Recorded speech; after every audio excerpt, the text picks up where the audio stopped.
Hello दोस्तों, आप सभी का स्वागत है हमारे चैनल राधा टीचिंग अड्डा पर। और दोस्तों आज हमारी क्लास है रीजनिंग की, जो कि एक प्रैक्टिस सेट है। तो यदि आप हमारे चैनल पर नए हो तो हमारे चैनल को सब्सक्राइब कर लीजिएगा और अपने दोस्तों भाई बहनों के साथ वीडियो को हमारे शेयर कर लीजिएगा। तो शुरू करते हैं हम लोग आज का अपना वीडियो, जिसमें पहला क्वेश्चन है हमारा कि रवि चर्च से पश्चिम दिशा की ओर 4 किलोमीटर चलता है, फिर बाएं मुड़कर घर पहुंचने के लिए 3 किलोमीटर चलता है। वहां से दाएं मुड़कर पुस्तकालय पहुंचने के लिए 1 किलोमीटर चलता है। घर और चर्च के बीच सबसे कम दूरी क्या है? ऑप्शन है हमारा पहला 5 किलोमीटर, फिर 4 किलोमीटर, 2 किलोमीटर, 6 किलोमीटर। अब इसको सबसे पहले हम लोग देखते हैं। पहला हम अपना बना लेते हैं दिशा वाला दिशा सूचक। यह हमारा पूर्व हो गया, यह हमारा पश्चिम हो गया, यह उत्तर हो गया और यह हमारा दक्षिण हो गया। अब क्या कह रहा है कि रवि चर्च से पश्चिम दिशा की ओर, यानी कि ये मान लिया जाए कि अगर ये हमारा चर्च है तो इसमें पश्चिम की ओर, पश्चिम कहाँ है? ये पूर्व है, ये पश्चिम, तो यानी कि इधर की ओर चलता है। और कितना चलता है? 4 किलोमीटर। तो ये हमारा 4 हो गया। उसके बाद बता रहा है कि फिर बाएं मुड़कर, अब अगर हम देखा जाए कि अगर हम यहां से चलें इधर की ओर मुख करके, तो यह हमारा दायां होगा और यह हमारा बायां हो जाएगा। और दोस्तों ध्यान दीजिएगा कि ऐसे क्वेश्चनों जब दिशा और दूरी के क्वेश्चन हुआ करें तो वहां पर अपने को स्वयं को मान लिया कीजिए कि हम रवि की जगह पे चल रहे हैं, तो उसमें से क्वेश्चन आसानी से हल हो जाता है। तो क्या कह रहा था कि बाएं मुड़कर घर पहुंचने के लिए 3 किलोमीटर चलता है। तो ये तो दायां हो गया, ये बायां हो गया, तो अब इसको इधर लाएंगे तो यह कितना हो जाएगा? ये हमारा 3 किलोमीटर हो जाएगा। यह 3 किलोमीटर हो गया।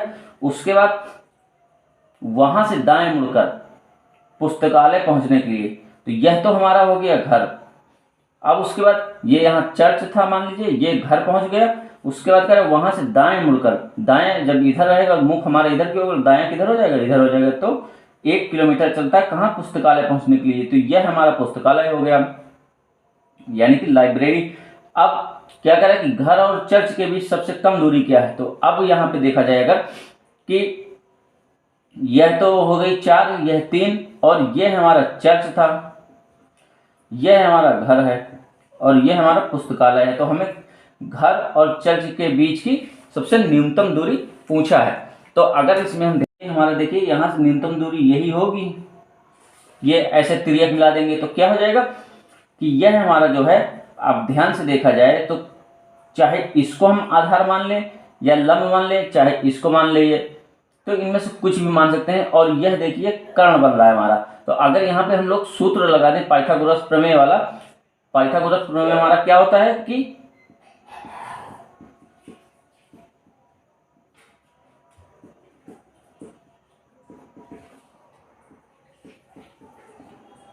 कर्ण का स्क्वायर बराबर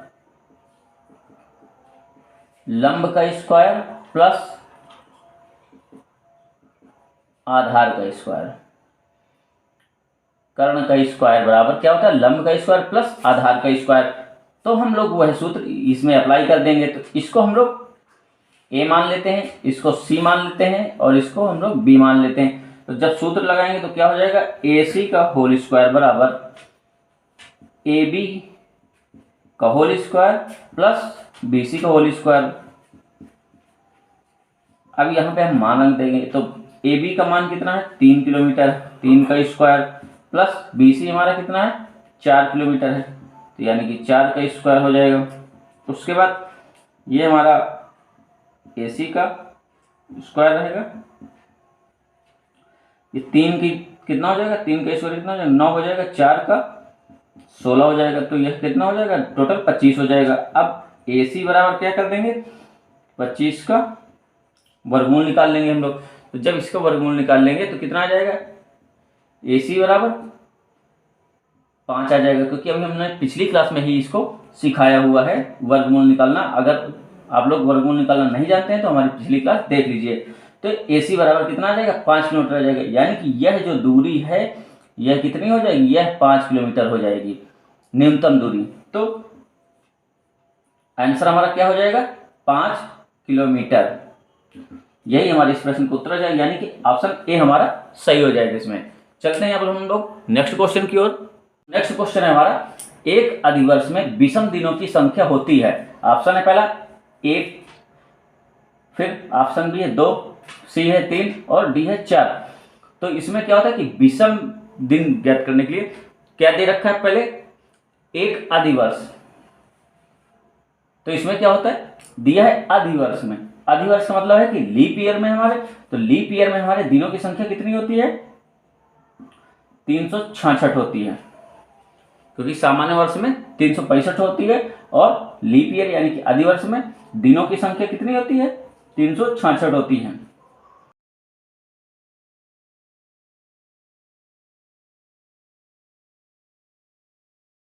अधिवर्ष में कुल दिन बराबर कितने हैं, 366 हैं। और विषम दिनों की संख्या ज्ञात करने के लिए क्या करेंगे कि 366 में हम लोग 7 का भाग दे देंगे, तो इसमें से हमारे क्या है, विषम दिन निकल आएंगे। तो जब 7 का भाग इसमें देंगे कितने बार जाएगा, 5 बार जाएगा। यहाँ इधर साइड में हम लोग कर लेते हैं, 7 का भाग देंगे इसमें 5 बार जाएगा, कितना हो जाएगा, 35 हो जाएगा।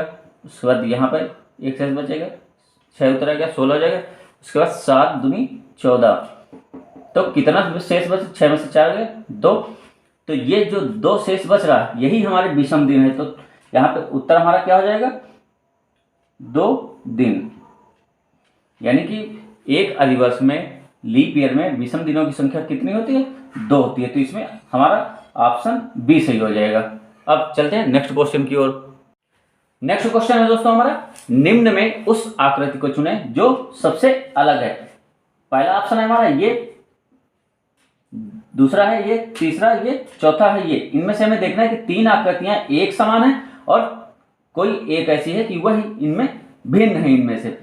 तो अगर ध्यान से देखें तो ये देखें कि यहाँ पे कह सकते हैं कि यह जो है हमारा आर है जो कि उल्टा बना हुआ है, यानी कि दर्पण प्रतिबिंब बना हुआ है। उसके बाद बी को देखें तो यह नहीं समझ में आता कि यह क्या बना हुआ है। सी को देखें तो यह क्यू है हमारा, जो कि यह भी दर्पण प्रतिबिंब है। फिर डी को देखें तो यह हमारा एस का दर्पण प्रतिबिंब है। ध्यान से देखा जाए तो यह सभी ए, सी और डी क्या है, दर्पण प्रतिबिंब हैं।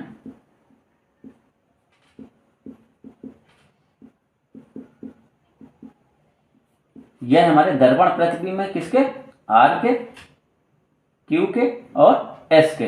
बाकी ये बी हमारा भिन्न है। तो इसमें से जो बी है यह हमारा इस प्रश्न का उत्तर हो जाएगा। नेक्स्ट क्वेश्चन दोस्तों यह रहा हमारा। और क्या कह रहा क्वेश्चन में, सूरज अपने मछली तालाब से मछली बाजार गया।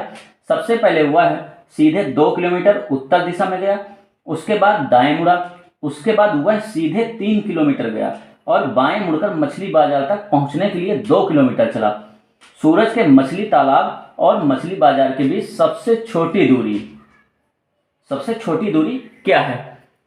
ऑप्शन है पहला 5.5 किलोमीटर, दूसरा 4.5, तीसरा 5 किलोमीटर और चौथा 3.5 किलोमीटर। तो दोस्तों ऐसे क्वेश्चन जब करते हैं तो ऐसे क्वेश्चन में अक्सर हम खुद को रख लेते हैं, जो भी दिया गया होता है उसकी जगह पे खुद को रख लेते हैं, तो इधर दाएं बाएं मुड़ने में आसानी होती है। कल की क्लास में हम लोगों ने एक चीज देखा था, निशान बनाया था। यह हमारा क्या होता है, पूर्व दिशा होती है, यह पश्चिम दिशा होती है, यह उत्तर दिशा होती है और यह दक्षिण दिशा होती है। अब इसी के माध्यम से यह क्वेश्चन हम लोग सॉल्व करेंगे। तो सबसे पहले क्या कर रहा है, सूरज अपने मछली तालाब से सीधे 2 किलोमीटर उत्तर दिशा में, उत्तर दिशा हमारी किधर है, ऊपर है। तो यहां पे हम ये मानते हैं कि यह हमारा तालाब है और यह क्या है, 2 किलोमीटर उत्तर की ओर गया ऊपर। कितना है, 2 किलोमीटर इसको मान लेते हैं।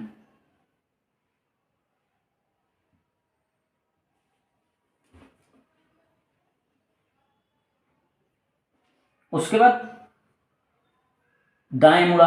अब दाएं मुड़ा तो इधर क्या करेंगे कि जब ऐसे जाएंगे इधर को मुख करके उत्तर की ओर, तो क्या हो जाएगा कि दायां हमारा इधर आएगा। तो यह दाएं मुड़कर किधर कितना गया, उसके बाद वह सीधे 3 किलोमीटर गया। तो यह 3 किलोमीटर हो गया। अब फिर बाएं मुड़कर मछली बाजार तक पहुंचने के लिए, अब ये जब इधर करेंगे तो मुख इधर सामने होगा, तो ये दायां होगा, ये बायां होगा ऊपर की ओर, तो यह बायां कितना हो जाएगा, फिर कितना चल रहा है 2 किलोमीटर चला, तो यह फिर बायां हमारा कितना हो जाएगा 2 किलोमीटर हो जाएगा, यह 2 किलोमीटर हो गया। तो मछली बाजार, यह हमारा मछली बाजार हो गया। तो अब हमें इसके बीच की न्यूनतम दूरी ज्ञात करनी है। तो पहले ये इधर 2 किलोमीटर चला, फिर 3 किलोमीटर, फिर 2 किलोमीटर चला। तो अब इसको सॉल्व करने के लिए तो क्या है कि इसकी सबसे कम दूरी ज्ञात करने की सबसे कम दूरी क्या होगी। तो अगर इसको ध्यान से देखा जाए तो अगर हम इसको ऐसे मिला लें तो यह 2 किलोमीटर, यह भी 2 किलोमीटर, तो इसकी पूरी दूरी हमारी कितनी हो गई 4 किलोमीटर हो गई। कितनी हो गई इसकी दूरी 4 किलोमीटर हो गई हमारी। अब इसको मिला लिया जाए तो यह क्या है 3 है, इसके समानांतर यह कितनी होगी 3 हो जाएगी।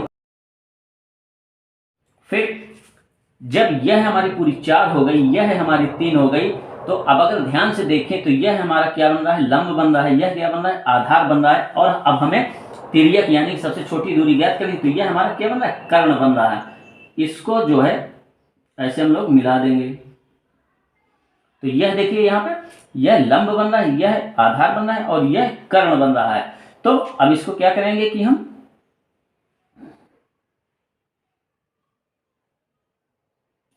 C मान लेंगे, उसके बाद इसको A मान लेंगे, इसको B मान लेंगे और यह दूरी ज्ञात कर लेंगे तो हमारा आंसर आ जाएगा।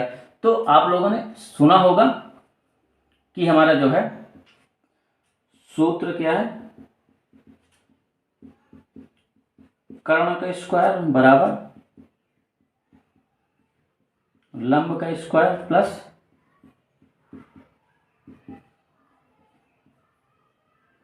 आधार का स्क्वायर सूत्र होता है। तो इसको कर्ण को हमें ज्ञात करना है, तो कर्ण कितनी है AC है, AC का स्क्वायर बराबर लंब कितना है 4 है, तो ये 4 का स्क्वायर प्लस 3 है, ये तो 3 का स्क्वायर हो जाएगा। यह AC हमारा हो जाएगा। उसके बाद यह क्या है 16 प्लस ये कितना है 3 का 9 हो जाएगा, 4 चौक 16 हो जाएगा, 3 त्रिकोण 9 हो जाएगा। और ये जो इसका स्क्वायर है यह इधर आएगा तो ये रूट में हो जाएगा, इसका लग जाएगा। अब AC बराबर कितना है 16 9 को जोड़ लेंगे तो कितना आ जाएगा 25 आ जाएगा, रूट लग जाएगा। और फिर AC बराबर क्या हो जाएगा जब इस अंडर रूट को हटाएंगे, या जैसे हमने पिछली अपनी क्लासों में बताया है कि जो रूट के अंदर संख्या होती है उसको हम लोग फैक्टर कर लेते हैं, तो 25 का क्या हो जाएगा 5 गुणित 5 यही 25 हो जाएगा। तो जब यह जोड़े में होती है तो एक संख्या बाहर आ जाती है, AC बराबर कितना हो जाएगा 5 हो जाएगा। तो यह AC की जो न्यूनतम दूरी होगी कितनी हो जाएगी 5 किलोमीटर, और यही हमारे इस प्रश्न का उत्तर हो जाएगा, यानी कि इसका C ऑप्शन हमारा सही हो जाएगा। तो दोस्तों आज के वीडियो में बस यहीं तक, मिलते हैं हम लोग नेक्स्ट वीडियो में। तो वीडियो आपको कैसा लगा कमेंट में हमें जरूर बताइएगा। चैनल पर हमारे नए हो तो चैनल को हमारे सब्सक्राइब कर लीजिएगा, अपने भाई बहनों और दोस्तों के साथ चैनल को हमारे वीडियो को हमारे शेयर कर लीजिएगा। वीडियो देखने के लिए आप सभी का बहुत बहुत धन्यवाद। जय हिंद जय भारत।